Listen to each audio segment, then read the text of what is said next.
주님께서 여러분과 함께 요한이 전한 거룩한 복음입니다. 주님 영광 받으소서.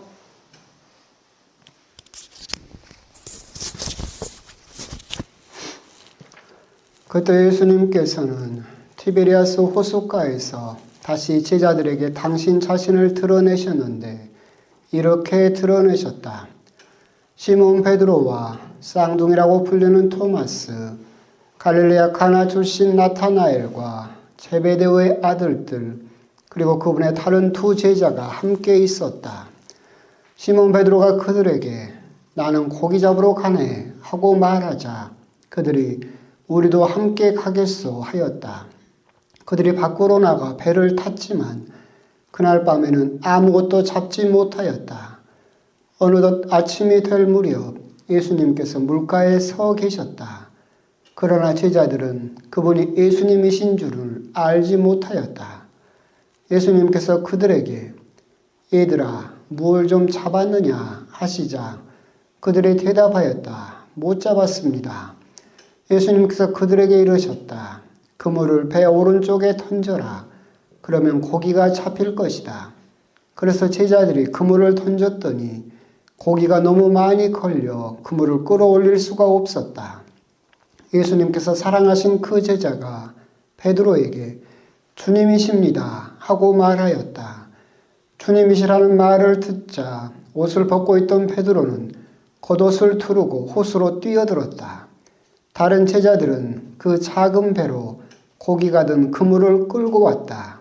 그들은 무태에서 100m쯤밖에 떨어져 있지 않았던 것이다. 그들이 무태에 내려서 보니 숯불이 있고 그 위에 물고기가 놓여 있고 빵도 있었다. 예수님께서 그들에게 말씀하셨다. 방금 잡은 고기를 몇 마리 가져오너라. 그러자 시몬 베드로가 배에 올라 그물을 무트로 끌어올렸다.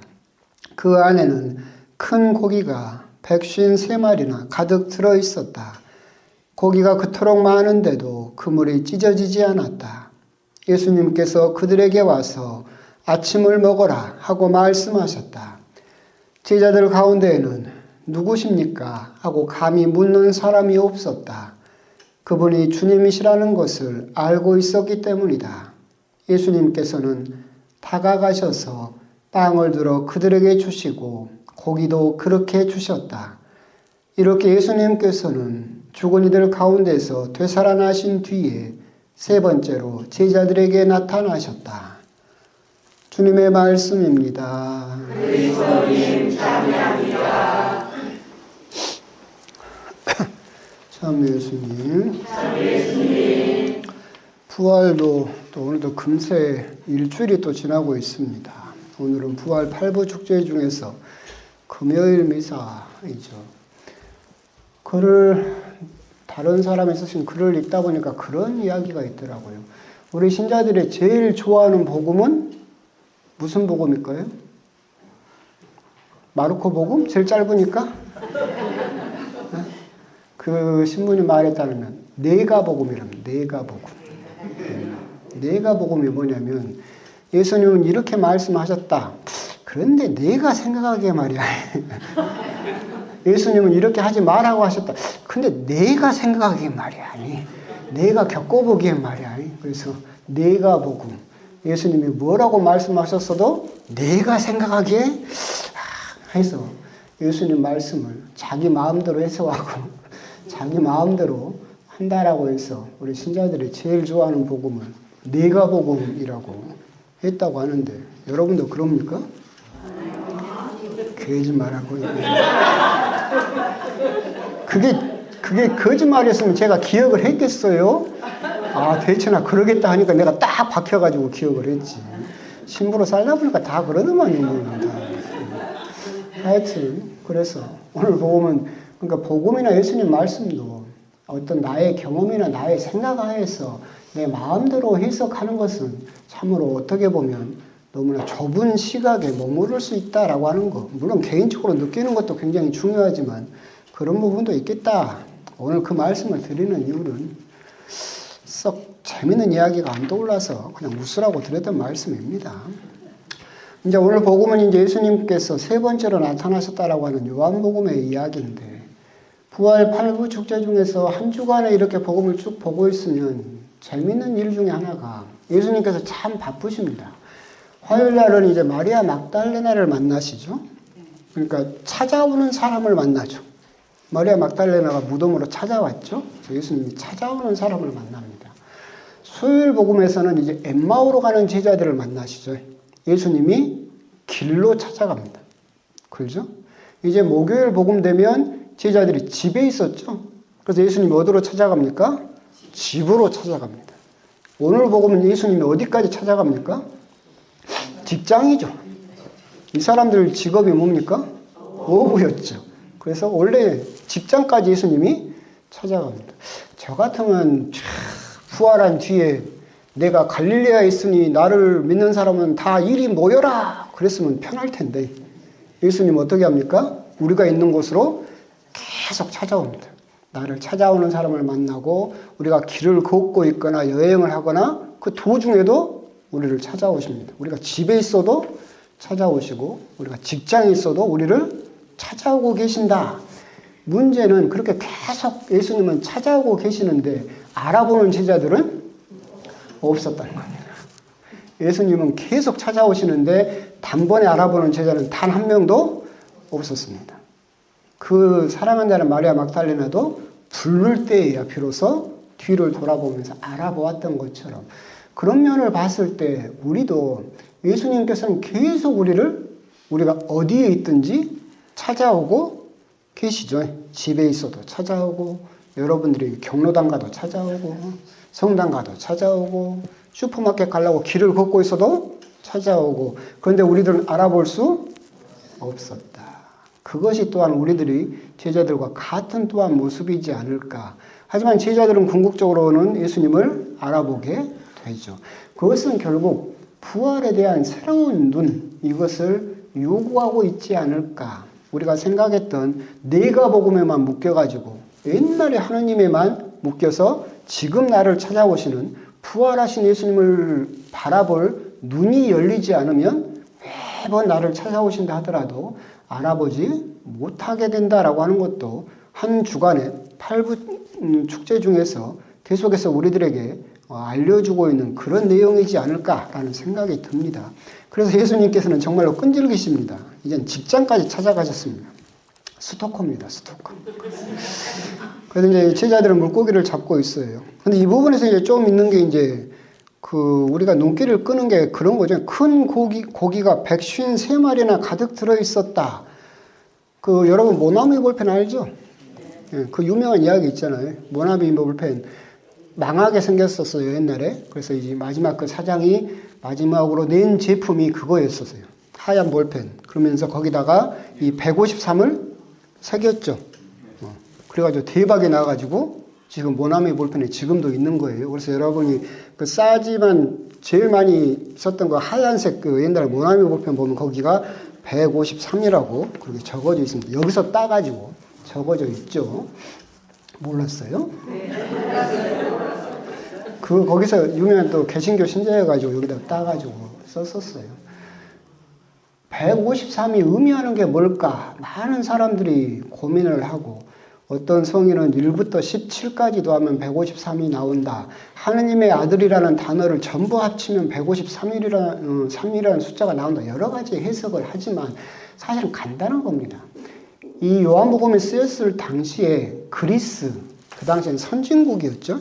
선진국에서 의류 백과사전을 냈어요. 한 학자가.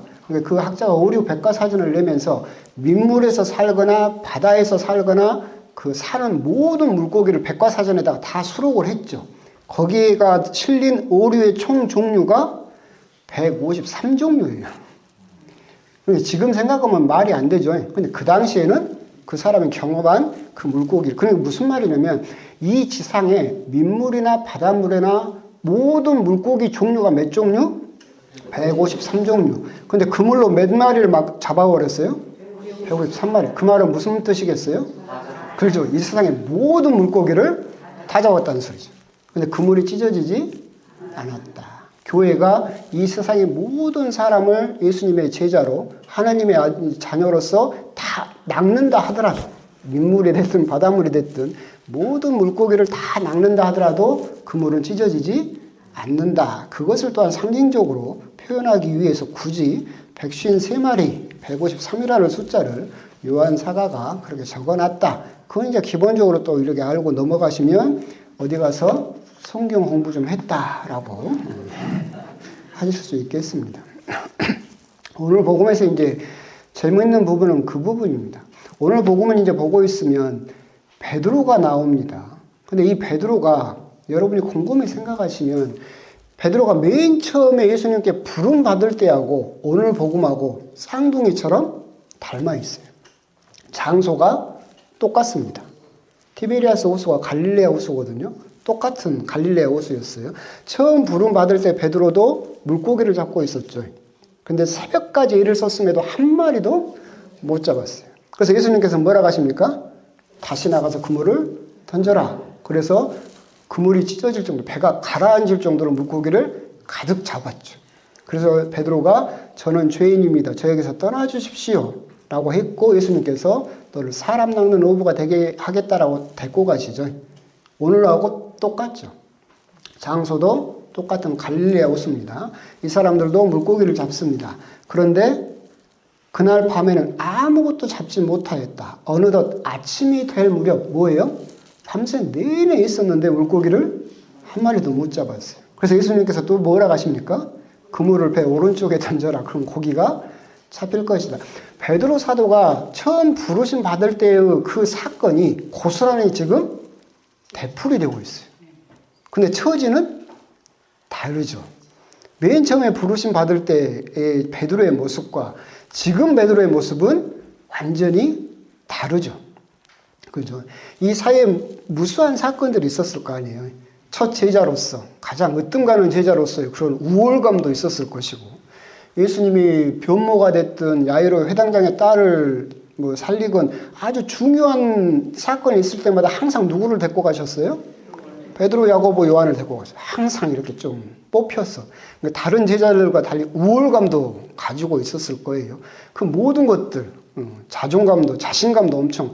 이 베드로가 나중에 뭐라고 이야기합니까? 저는 목숨을 바쳐서라도 당신을 지키겠습니다. 라고 자신감도 있었었죠. 근데 지금 이 베드로는 어떤 모습입니까? 완전히 망가져 버렸죠. 그렇게 자신감도 있었고 우월감도 있었고 어떤 자만심도 있었던 베드로가 완전히 무너졌죠. 뭐 때문에? 3번이나 모른다라고 했었죠. 심지어 이 베드로는 어떻게까지 모른다고 했냐면 내가 저 사람을 알면 천벌을 받겠다까지 이야기를 했어요. 성경에 그렇게 기록되어 있어요. 내가 저 사람을 알면 내가 천벌을 받겠다까지 장담하면서 예수님을 모른다고 했어요. 그런데 옆에서 뭐라고 합니까? 주님이십니다. 그렇죠. 그러니까 처음에 부르심 받았을 때와 지금 부르심을 받는 이 베드로의 모습을 우리가 함께 묵상을 해보면 너무나 많은 것들을 알 수가 있습니다. 구약 성경에서 그렇게 이야기를 합니다. 너희들은 베옷을 찢지 말고 너희의 심장을 찢어라. 그렇게 이야기를 하죠. 처음에 예수님의 부르심을 받았을 때 저는 죄인입니다. 저에게서 떠나주십시오라고 무릎 꿇었던 베드로는 그저 베옷을 찢었던 사람이죠. 베옷을 찢는다라고 하는 것은 전례적으로 자기가 통회한다라는 형식적인 제스처죠. 베드로가 맨 처음에 예수님을 만났을 때는 잘 몰랐어요. 물고기를 많이 잡는 기적을 보니까 그냥 죄인입니다라고 형식적인 그런 통회의 자세를 취했었죠. 근데 지금은 어떻습니까? 심장을 찢는 마음이죠. 자기의 본래 모습을 봐버렸죠. 얼마나 내가 나약하고 내가 세상에 천벌을 받겠다까지 그렇게 큰 소리를 치면서 저분을 모른다고 했어요. 근데 주님이십니다라고 하니까 그 심정이 드러나는 게 뭡니까? 물속으로 뛰어들어요. 심장을 찢는 마음으로 예수님을 만나게 된다라고 하는 거죠. 그 부분을 우리가 참으로 이렇게 비교하면서 묵상할 수 있겠다. 어떻게 보면 참으로 자기가 죄인이라고 생각하지 않는 사람, 그 사람은 베옷을 찢죠. 그죠? 통회하십시오, 회개하십시오 그러면 형식적이고 관례적으로 습관적으로 통회를 합니다. 근데 정말로 자기가 죄인이다라는 것을 뼈저리게 느낀 사람은 어떻게 됩니까? 베드로처럼 심장을 찢는 마음으로 물속으로 뛰어드는 심정으로 예수님 앞으로 뛰어가게 된다라고 하는 점, 그런 점을 또한 우리들이 오늘 복음에서 또 묵상해 볼 수 있는 부분이지 않을까. 더 재밌는 것은 뭐냐면 그 모습을 보면서 예수님이 뭐라고 하십니까? 아무 말씀도 안 하십니다. 야, 네가 나한테 네가 3번씩이나 나를 모른다고 네가 그럴 수 있냐? 이리 와봐 너. 한 말씀도 안 해요. 뭐라고 하십니까? 와서 아침을 먹어라. 그렇죠? 정말로 한 말씀도 안 하시고 베드로를 용서하시죠. 베드로는 뭐라고 말합니까? 아무 말도 안 합니다. 그렇죠? 서로 말을 안 해도 네가 얼마나 고생했고 마음고생을 했고 마음 아파했고 그 죄스러움을 느꼈다는 걸 예수님도 아시니까 아무 말씀도 안 하시죠. 와서 아침 먹어라. 밥 먹어라. 꼭 어머니 같죠. 밥 먹어 그냥. 그거하고 똑같은 심정으로 자기가 너무나 잘못했다는 걸 아는 베드로도 뭐라고 합니까? 아무 말도 하지 않는다.